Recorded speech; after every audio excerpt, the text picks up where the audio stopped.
नमस्कार प्रेक्षकांनो, या मालिकेच्या आजच्या जबरदस्त भागामध्ये आपलं स्वागत आहे आणि त्यामध्ये अतिशय रोमॅन्टिक असा भाग आज आपण पाहणार आहोत. तर आता स्वानंदी समरला सांगत असते की अहो बघा ना, महेश काळेंचे गाणे ना बाबांना खूप आवडतात आणि बघा मी डायरीमध्ये सगळी गाणी लिहून ठेवले, कारण बाबांनी सांगितलं म्हटल्यावरती ऐकावंच लागतं. आणि ती डायरी स्वानंदी आता समरला दाखवते आणि समर म्हणतो की कमाल आहे, आमच्याकडे कॅसेटमधून सगळे गाणे ऐकायचे, तुम्ही तर गाणी लिहून ठेवले. इकडे आता निकिता आनंद दोघेही खूप खुश झालेले असतात. किचनमध्ये दोघेही आता मस्तपैकी चहा पिऊ लागतात आणि आता आनंद म्हणतो ना, मी एकदम आज मस्त खुश आहे आणि एवढं पोटभर जेवलो तुला काय सांगू. तर निकिता म्हणते की आज आज मी खूप मस्त चहा पिणार आहे आणि एकदम आरामात झोपणार आहे. आता निकिता म्हणते की तू पोटभर जेवलास ना, माझं आता पोट भरणार आहे. असे म्हणत आता निकिता आनंदचा चिमटा काढते. निकिता म्हणते की आनंद, अरे मी एक काम करू का, मी स्वानंदीला साडी गिफ्ट देऊ का, हे डिझर्व्ह राहील. तर आनंद म्हणतो की आयडिया छान आहे. आनंद म्हणतो की मला वाटतंय ना, आपण तिच्यासाठी अजून मस्तपैकी काहीतरी छान केलं पाहिजे निकिता, की जेणेकरून स्वानंदी वहिनी खुश होईल. आणि तेवढ्याच समरचा फोन येताच आता आनंद खुश होऊन फोन घेतो आणि म्हणतो बोल मित्रा. समर म्हणतो की आपल्या मैत्रीसाठी स्वानंदी मॅडमने काहीतरी केलं आहे, तेव्हा आपण सुद्धा त्यांच्यासाठी काहीतरी केलं पाहिजे. आणि ते ऐकताच आनंद खुश होतो आणि म्हणतो की अरे आत्ताच निकिता आणि आम्ही दोघे तेच बोलत होतो आणि फक्त काय द्यायचं ते आम्हाला काही कळत नाही, असे आता आनंद बोलतो. आता इकडे समर म्हणतो की स्वानंदी मॅडम आणि त्यांच्या बाबांना महेश काळ्यांचे गाणे ना खूप आवडतात. आणि लगेच आता आनंद म्हणतो महेश काळेंची गाणी. आनंद म्हणतो ऐक ना, तुझे ते चांगले मित्र आहेत ना. तेव्हा आता समर म्हणतो ऐक ना, मी लगेच त्याच्याशी बोलतो आणि स्वानंदी मॅडमला आपण ती सरप्राईज देऊ. आणि लगेच आता आनंद म्हणतो की नक्की काय करायचं. आता समर म्हणतो की तू एक काम कर, मी लगेच आता महेशशी बोलून घेतो. आणि तेवढ्यात आता समर हा महेशला कॉल करून आता आनंदलासुद्धा कॉन्फरन्सवर घेतो. आता समर म्हणतो की महेश, आनंदला आपण काय बोलतो हे कळावं म्हणून कॉन्फरन्सला घेतलं आहे. आणि समर आता महेशला सांगतो तुझ्याकडे एक छोटंसं काम होतं आणि काय करायचं हे सगळं आता समर महेश काळेला सांगतो. आता इकडे स्वानंदी ही बेडरूममध्ये असलेल्या आजीकडे येते. आजी मस्तपैकी आता गाणे लावून ऐकत असते.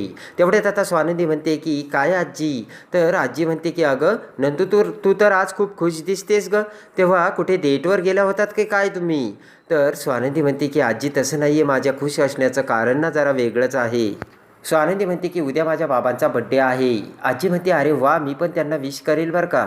स्वानंदी म्हणते की मी उद्या बाबांना महेश काळे यांच्या गाण्यांची कॅसेट बनवून देणार आहे, कारण बाबांना त्यांची गाणी खूप आवडतात. स्वानंदी म्हणते की चक्क राजवाडेसुद्धा बड्डेसाठी एक्सायटेड आहेत बरं का. आणि त्यानंतर आता गुड नाईट असे करत आता स्वानंदी ही आता झोपायला जाते. आता इकडे दुसऱ्या दिवशी स्वानंदीच्या बाबांच्या बड्डेची जय्यत तयारी करून रोहन, आदिरा आणि सुस्मिता तिघेही आता बाबांना केक कट करायचं सांगतात मोठ्या प्रेमाने. आता स्वानंदीचे बाबा केक कट करतात आणि स्वानंदीचे बाबांनी केक कट करताच आता सुस्मिता, आदिरा आणि रोहनला केक भरवत बड्डे आता जंगी सेलिब्रेट करतात. आता तेवढ्यात मंदाकिनी तिथे येते आणि म्हणते काय चाललं हे आणि कोणी आणला हा केक. तर आदिरा म्हणते मी आणला आहे आई. मंदाकिनी म्हणते मला वाटलंच, आणि एवढा आरडाओरड कशाला करता, आपण सोसायटीत आहोत ना. तर आदिरा म्हणते की आई अहो कधी एखाद्या वेळेस करावं लागतं असं. आदिरा म्हणते की आई आज बाबांचा बड्डे आहे ना, तेव्हा आज आपण नको भांडायला. आदिरा म्हणते की आज आपण बाबांचा बड्डे छान सेलिब्रेट करूयात ना. मंदाकिनी म्हणते काय करायचं ना ते मला कळतंय. स्वानंदीचे बाबा म्हणतात की जाऊ दे आदिरा, तिने मला विश केलं काय आणि नाही केलं काय काही फरक पडत नाही, पण आज मला तुम्ही सगळ्यांनी जे बड्डे स्पेशल सरप्राईज दिलं ना ते खूप, त्यामुळे मी खुश झालो आहे. आणि स्वानंदीचे बाबा म्हणतात की आता आपण आईस्क्रीम खायला जायचं. रोहन म्हणतो आपण जरी आईस्क्रीम खायला गेलं तरी बाबा तुम्ही आईस्क्रीम खायचं नाही बरं का. आता मंदाकिनी आईस्क्रीम खायला यायला नकार देते. रोहन आणि आदिरा आता मंदाकिनीला समजावतात. आदिरा म्हणते की बाबांबरोबर आईस्क्रीम खायला यायला आई तुम्हाला काय प्रॉब्लेम आहे. मंदाकिनी म्हणते की अजिबात जमणार नाही. मंदाकिनी म्हणते की जोपर्यंत हे मला आईस्क्रीम खायला चल असे म्हणत नाही तोपर्यंत मी येणार नाही. तेव्हा आता स्वानंदीचे बाबा आदिराला म्हणतात हे बघ, मी सगळ्यांना पार्टी देतो असं मी तुम्हा सगळ्यांना म्हटलो. स्वानंदीचे बाबा म्हणतात की मग त्यामध्ये घरातले सगळे आहे आणि सगळे आल्यानंतर मग ज्यांना यायचं त्यांनी यावं. स्वानंदीचे बाबा म्हणतात घर काही एकट्याच्या बळावरती नाही चालत, ज्यावेळेस सगळे एकत्र येतात त्यावेळेस चालतं. आता मंदाकिनी काही यायला तयारच नसते, तेव्हा नाविलाजाने सगळेजण आईस्क्रीम खायला जातात. तर मंदाकिनीला राग येतो. मंदाकिनी म्हणते की आता उद्या ना यांचा बड्डे कसा सेलिब्रेट करतात ना मी दाखवतेच यांना. आता इकडे दुसऱ्या दिवशी महेश काळेची गाणी ऐकत स्वानंदीचे बाबा आता मस्तपैकी एन्जॉय करत असतात. आणि टेप रेकॉर्डवर आता स्वानंदीच्या बाबांनी महेश काळेंचं गाणं लावलेलं असतं. आणि तेवढ्यात आता स्वानंदीचा फोन येता क्षणी खुश होऊन बाबा फोन उचलतात.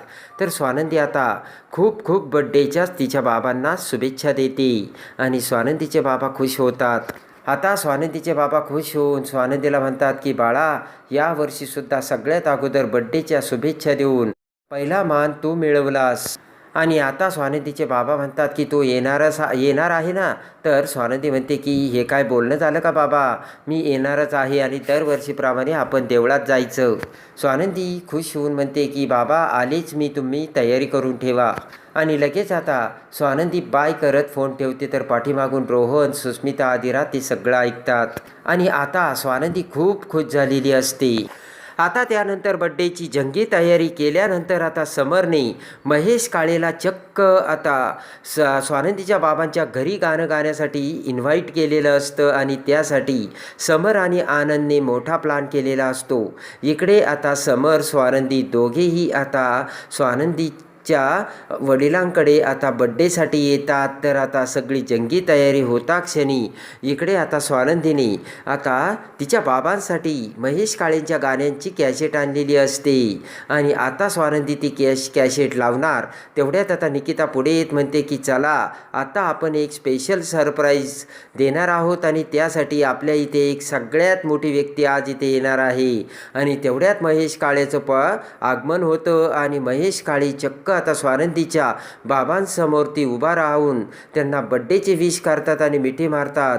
महेश काळे चक्क आपल्या घरी आलेले बघून मात्र आता स्वानंदीची आणि तिच्या बाबांच्या पायाखालची जमीनच सरकते आणि चक्क आज आपण ज्यांचे फॅन होतो ते फॅन आपल्या घरी आले आणि आपली इच्छा पूर्ण झाली. यामुळे स्वानंदीला आणि तिच्या बाबांना खूप आनंद होतो. आणि हे सगळं आता झाल्यानंतर निकिता अनाऊन्समेंट करते की चला आता महेश काळे स्वानंदीच्या बाबांसाठी एक भन्नाट गाणे गाणार आहे. तर आता महेश काळे त्याच्या सुरेल आवाजात स्वानंदीच्या बाबांसाठी एकदम सुंदर असे गाणे गातो आणि स्वानंदी फक्त बघतच राहते. आणि त्यानंतर हे सगळे अरेंजमेंट समरने केलं हे ज्या वेळेस आता स्वानंदीला कळतं स्वानंदीचा आनंद द्विगुणित झालेला असतो. आणि त्याच वेळेस मोठ्या प्रेमाने स्वानंदी समरकडे बघते. तर समर म्हणतो की झालं का तुमचं स्वप्न पूर्ण. आणि आज समरने स्वानंदी आणि तिच्या बाबांसाठी सगळ्यात मोठं काम केलेलं असतं आणि समरचा सुरेल नजराना स्वानंदीचा मन जिंकून गेलेला असतो. आणि समरने आता भन्नाट असं काम करून महेश काळेच्या स्वतःच्या नजरेसमोर आता स्वानंदीच्या बाबांना गिफ्ट देऊन तेथे आणलेलं असतं आणि गाणं गायलेलं असतं. तर कसं वाटलं समरचं स्वानंदीवरचं प्रेम ते कमेंट्समध्ये नक्की कळवा आणि या मालिकेच्या डेली अपडेटसाठी आपल्या चॅनलला लाईक करा, सबस्क्राईब करा.